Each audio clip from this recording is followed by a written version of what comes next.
My mission is to get people think like a startup and use that to solve some of the largest problems we have in the world. There's no one solution for climate change, but if we have 10,000 startups or small teams solving it from different angles, we'll truly make a big dent in that. So I talk a lot about what makes Silicon Valley so special after having spent a few years there, and how we could take some of those learnings and bring them back to Finland or the Nordic countries and accelerate our pace of development very, very fast here.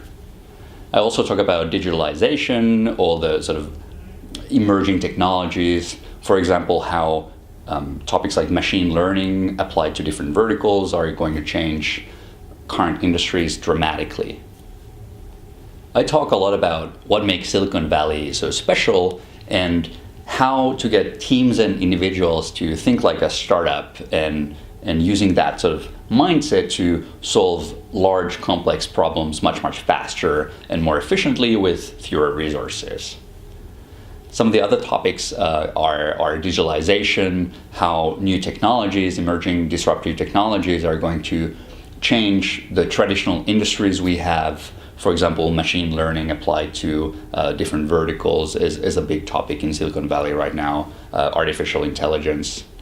And above all, what makes Silicon Valley so special and what are some of the things we could bring from there to, for example, Finland and Nordic countries and create more new sort of wealth and abundance here using that sort of mindset.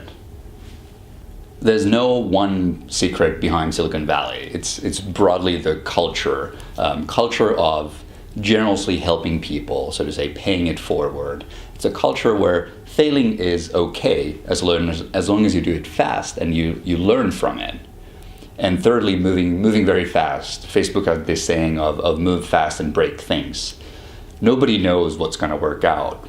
Really, nobody knows anything. But what they do really efficiently is that it's okay to fail, it's okay to learn, it's okay to try. And once you do that long enough, you'll probably find success.